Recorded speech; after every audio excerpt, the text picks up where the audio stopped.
Coming up on BCN today. Former NBA star Kobe Bryant dies with his 13-year-old daughter and 7 others in a helicopter crash. Plus, coronavirus hits Canada with 2 possible cases in Ontario. And the UCP reaching out to Albertans via telephone to ask for input into this year's budget. Your Canada. Your Southern Alberta. Your stories. From our studios in the heart of Lethbridge, it's BCN Today with Jeanette Roche.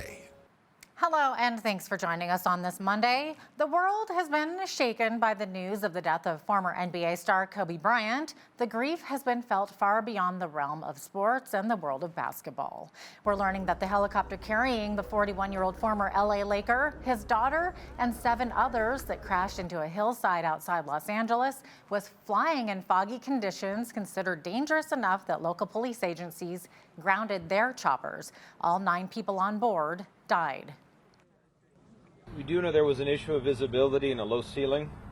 The actual conditions at the time of impact, that is still yet to be determined, and we'll have that with the NTSB shortly. We had none operating in the area at the time. Why? Because of the weather. Our priority is completing the recovery as quickly as possible, but safely and thoroughly. We're now faced with, well-wishers and people mourning who have descended on the area, on the residential community, and even the crash site itself. And we have to reiterate, it is off limits to everybody except the first responders and investigators. I was just beyond shocked. A lot of numbness came to me. I didn't want to believe it. I'm still not believing it. Not only are the millions of fans affected by this tragedy, but my prayers go out to the families that are really affected by this incident. What comes to memory with me is watching the games with my family and us being together and watching him make those shots and bring those championships to LA. That touched the hearts of so many of us fans. He was the mayor of LA to me. And so, like a lot of people are saying, today's the day that part of LA died. And it's been a tough day. And I know I'm going to shed a lot of tears in days to come. I just felt like he had so much more that we were looking forward to, because basketball was done. We already accepted that, but he was still everywhere. One thing that I really noticed is for the amount of people that are out here, it's silent. Everybody's in grief, everybody's mourning, everybody has respect for this man and his family and his daughter. Kobe, Kobe, Kobe. There's a second presumptive case of the new coronavirus in Ontario, and officials say it's the wife of the man who became the first case in Canada. She's been in self-isolation since the couple arrived in Toronto last week. Ontario's Chief Medical Officer of Health says the woman tested positive at the province's public health laboratory.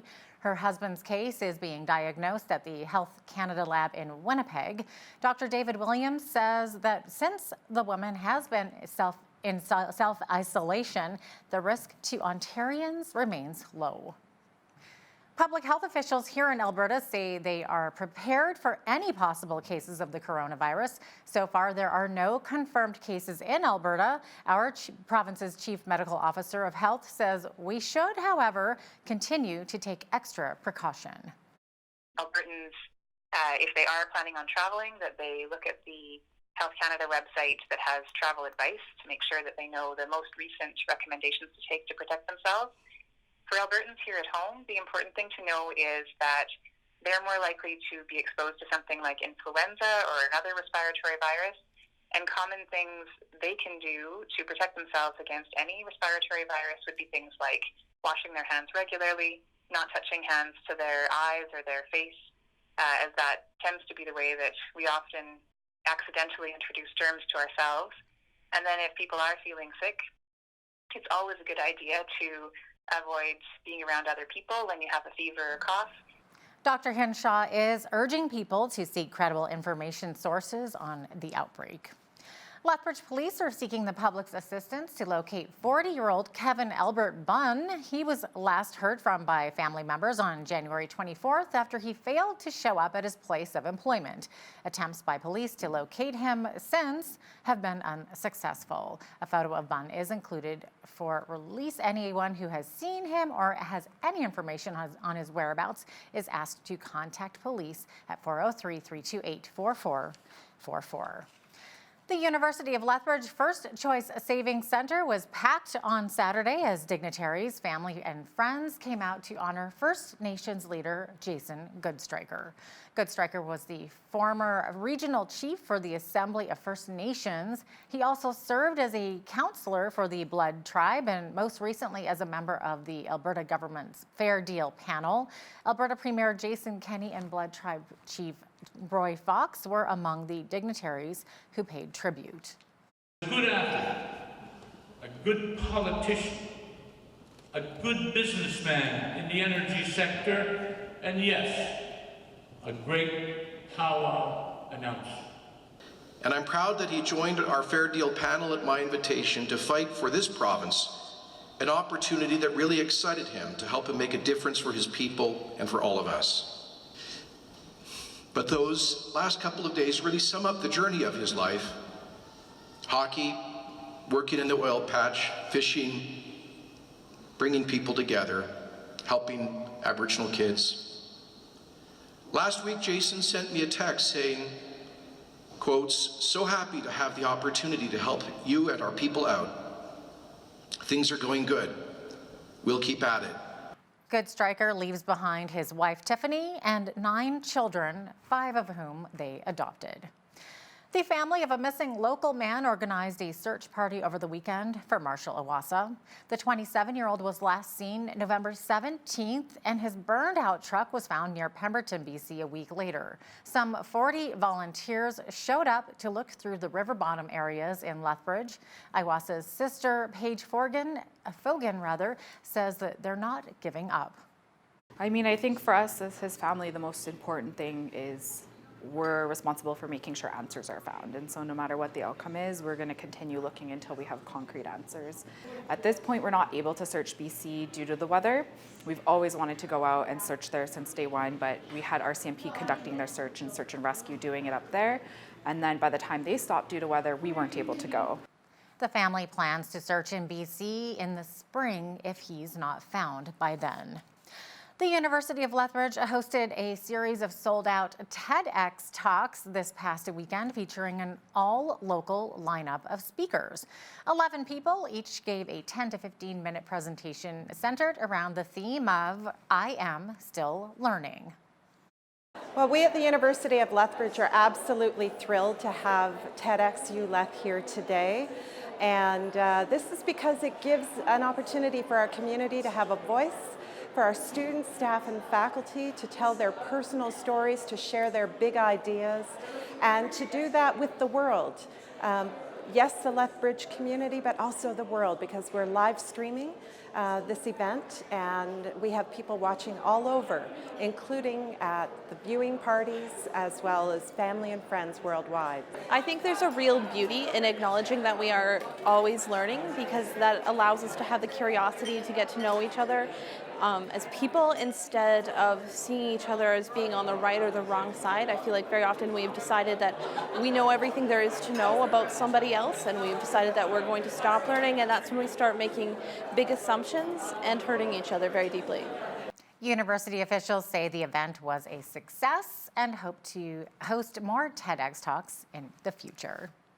The City of Lethbridge has approved the hiring of Crown Strategic Consulting to advocate on behalf of the city's key issues. Mayor Chris Spearman says the decision to bring in the extra help will give Lethbridge more of a voice. What we asked is that we have an agent to help us clarify our strategic goals. Many cities already have a person on staff who is paid anywhere from $100,000 to $130,000 to provide strategic advice. What we're going to do at the City of Lethbridge is contract for that. So instead of hiring an extra employee, we would be paying $5,000 a month plus expenses for 6 months for a trial period to see how we might benefit from having more strategic advice to see if it could raise our effectiveness in raising the City of Lethbridge's profile and the needs of the City of Lethbridge with the provincial government. For the next 6 months, the city will pay $5,000 per month plus an additional $1,000 in expenses. The total for the contract is $36,000. In response to Premier Kenney's speculation on Tuesday that his government may consider closing or relocating our province's supervised consumption sites, Mayor Spearman said any potential closure of the SCS in Lethbridge could bring even further problems to the city. We'll wait to see what the province does. If they move it, it certainly could create some issues for the City of Lethbridge. We would have to look at zoning. It would have to be already zoned to be a health clinic. The issue has been that the only service we've had in the City of Lethbridge is the supervised consumption site. We've been lobbying for 5 years for adequate detox, adequate intox, supported housing, and long-term treatment and care. And we need those services. So I would like to see those services provided to those in the city that need them to make sure that people can be referred to services that will help them reach sobriety and ultimately a useful contributing life in the City of Lethbridge. Premier Kenney said last Tuesday that he hopes the full report from the SCS review panel would be released in the next couple of weeks. Lethbridge Interim Police Chief Scott Woods tweeted recently that bicycle thefts continue to be a problem in our city. Woods says with the recent warm weather we've been having lately, more bikes are disappearing from people's homes and businesses. To combat the issue, Lethbridge Police will be setting up a bike registry to help identify owners and to deter thefts. Chief Woods says the registry will be launched very soon. The province is hosting a couple of telephone town hall meetings today and tomorrow to speak with Albertans about the priorities for this year's budget. During the last telephone town hall, Finance Minister Travis Taves said around 35,000 Albertans were contacted and offered their input. Those who live north of Red Deer will receive a call today, and those of us who live south of Red Deer will receive a call on Tuesday. The telephone town halls will be held from 6:30 till 8 p.m. The 90-minute call will be moderated along with a question and answer period. People may also dial into the call toll-free at 1-877-229-8493 and enter the code 115500. The UCP say participants' comments will help frame decisions for Budget 2020 and future budgets. Parliament resumes today, and federal Conservative leader Andrew Scheer addressed Tory MPs and senators late last week as the party plotted its strategy in anticipation. Scheer once again stressed how important it is to support our country's energy sector. And coming out of the election campaign, at the top of everyone's minds was the issue of national unity. The Trudeau Liberals were shut out of Alberta and Saskatchewan, where anxiety is running higher than perhaps we've ever seen before. In Quebec, we saw the resurgence of the separatist Bloc Québécois. Now, while Trudeau has said many of the right things over the last few weeks, we haven't seen him walk the walk. Billions of dollars in investment is still fleeing the energy sectors in Alberta and Saskatchewan, and forestry mills continue to close down in British Columbia. And we will get the opportunity to see where Trudeau stands when it comes to the development of the Tech Frontier project in northern Alberta. Will he stand with hardworking energy workers? Will he stand with local Indigenous groups who support the project? Former Cabinet Minister Peter MacKay officially launched his bid over the weekend to capture the leadership of the Federal Conservative Party before an enthusiastic hometown crowd in Stellarton, Nova Scotia. Ours is a great country, but while you are working hard and working harder for your families, your government is squandering opportunities. And those of you who know me know that there's something that my parents instilled in me at a very young age, like so many Canadian parents. You can't pass by a person in trouble or turn a blind eye. If you believe you can help, if you have something to do, be a good Samaritan, whether it be a neighbor or a stranger. It's the people who built this country. People who work hard, who take initiative, who know that the fruits of success are there to harvest if you keep on with determination. It's people, it's their dreams, it's your dream. And that's why I'm standing here today, again, to announce my candidacy for the leadership of the Conservative Party of Canada. McKay said he can't take a pass or look away when the country is at stake. Meantime, Conservative MP Aaron O'Toole released a video on YouTube indicating he will be making a leadership run as well. The Tories will choose its new leader on June 27th. Some contenders have decided not to run, including former Harper Cabinet Minister Rona Ambrose and Ottawa MP Pierre Poilievre. We are asking on our Twitter poll, who do you think should become the new leader of the Conservative Party of Canada? Your choices are Peter MacKay, Aaron O'Toole, Marilyn Gladu, or someone else. Please log on to Twitter and let us know your thoughts. We'll have the results coming up on Bridge City News at 5 p.m. today. More sunshine and warmer temperatures are on the horizon this week. I'll have a complete look at the weather coming up right after the break. Stay with us.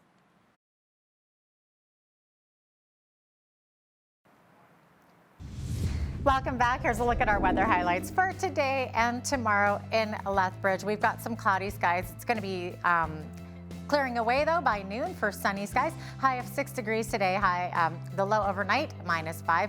And back to tomorrow, much the same as we had today with mix of sun and cloud and high of 6 degrees. Looking ahead to the 5-day forecast, 7 degrees is expected on Wednesday. Lots of sunshine in the forecast for both Wednesday and Thursday. High of 8 degrees on Thursday. Friday's high 6 degrees, and look at that. We could see double digits again on Saturday with increasing cloudiness there. 10 degrees is expected on Saturday. Chance of flurries on Sunday, though, with a high of 1 degrees. The almanac highs and lows. Average high, -1, average low, -13 for this time of year. The high temperature on this day was in 1988. It was 13 degrees, and the lowest temperature was recorded back in 1972. It was -38. The sun rose this morning at 8:11 a.m. and will be setting this afternoon at 5:17 p.m. So just be careful when you're going home as you're getting that sunset right in your eyes as you're climbing that West Side Hill. Looking to the highs across the nation for today. Today's high in Victoria and Vancouver, 9 degrees. They should be seeing some scattered showers there. High of 1 degree in Edmonton with increasing cloudiness. And a mix of sun and cloud expected today in Calgary with a high of 6 degrees. Over into the rest of the prairies, Saskatoon and Regina's highs both -3 today. They should be seeing a chance of flurries. Flurries are also expected today in Winnipeg, and their high -8 today. Looking further east across the country, Toronto's high today, 2 degrees. 1 degree expected over in Ottawa and Montreal, also a high of 1 degree today. Flurries are expected in all 3 of those regions, though, with increasing cloudiness. We got a little bit of sunshine in that area as well. Over into Atlantic Canada, flurries also expected in Fredericton, high of 2 degrees. Halifax high 3 degrees, but look at that, they could see some showers. Flurries also expected in Charlottetown with a high of 4 degrees, and 4 degrees also expected in St. John's, Newfoundland today, as they are expecting showers as well, which might help them with that dig out from the blizzard. There you go, that is your forecast. Here's your Bridge City News Community Calendar. Ready to take the plunge? Southern Albertans are invited to take part in this year's Polar Plunge in support of Special Olympics taking place Saturday, February 1st at Henderson Lake Park from 10 a.m. to 12:30 p.m. Registration is $50 and comes with a pair of Polar Plunge gloves. For more details and to register, visit specialolympics.ca/Alberta Polar Plunge. Night to Shine is an event sponsored by the Tim Tebow Foundation and hosted by My Victory Lethbridge on Friday, February 7th. Night to Shine is an unforgettable prom night experience for people with special needs ages 14 and older. This complimentary event begins on a red carpet with guests receiving the royal treatment. For details and to register, visit myvictory.ca. And if you'd like to volunteer, email Carol at myvictory.ca. And that's your Bridge City News Community Calendar. Do you get nervous when you have to make a speech presentation? How about jitters on a first date? Well, you're not alone, and today's daily life hack is here to calm down the stage fright. Apparently, they tell us blow on your thumb. The vagus nerve, which connects your thumb, controls your heart rate. Blowing on it will return your heart rate to normal. There you go. That's been your daily life hack. I'll have to try that one. This year, for the first time ever, a sitting U.S. president attended the annual March for Life in Washington, D.C. Yet the focus of the crowd was, as always, saving unborn babies. Paul Strand of CBN News reports. So why do 100,000 people or more show up at these marches for life? Because 62 million babies have died by abortion, a number almost too big to conceive of. Well, there's a graphic that shows 19 states shaded. If every person in those states was suddenly killed, that would equal those 62 million babies dead by abortion. Sarah Gorman could have been among that number had her parents listened to doctors. When my mom was pregnant with me, they said I was supposed to be born with a mental disability and that she should abort me. And one thing she always remarks on is the pressure they put on her to have an abortion. My father and my mother said, no, we're not going to have an abortion, we're going to have Sarah because God created her to be exactly who she's supposed to be. And if she is supposed to be born with a mental disability, then that's God's plan, and we're going to accept that. And as you can see, Sarah's fine, going to Father Dave Pavanka's Franciscan University. Every child that is conceived is unlike any other. Those who are most vulnerable, the child within the mother's womb. What does it say to a society that says that that's disposable, or because the child is inconvenient, that baby can be aborted? David B. Wright, founder of the 40 Days for Life movement, says abortion feeds a dark, deadly side of our culture. We are a more violent and angry society than we ever have been. I would say that this culture of death, which has spread across our land for these 47 years since Roe versus Wade, has led to a lot of that toxicity, that caustic nature, and also we're a culture that embraces violence as a so-called solution to a problem. Brandy Swindell, a prominent pro-life leader, says abortion goes against the very nature of who women are. So women were never designed to kill our offspring. It's not who we were created to be. It's not what we were designed to do. And so these multitudes march for the women and for their babies. We're not going to give up this fight. The human life has value. It's sacred. It should be respected. And those most vulnerable, I mean, the child within the mother's womb is most vulnerable. And if we don't speak for them, who's going to? Think about the unborn. Each one has characteristics like fingerprints and DNA that makes them different from every other person that's ever been. And new science now shows us they can feel pain as young as 14 weeks. These aren't just unfeeling blobs of tissue. They're unique creations of God. Did you know that 1.2 million children are sold into the sex trade every year? Human trafficking has unfortunately been a term widely used in all parts of the globe, and only in the past 10 years is it getting the media attention and government attention that it deserves. In fact, there's a group right here in Lethbridge that's standing up for the rights of trafficked children. Up next, we speak with Joylyn Stickle, the founder of Not for Sale. That's coming up right after this short break. Stay with us.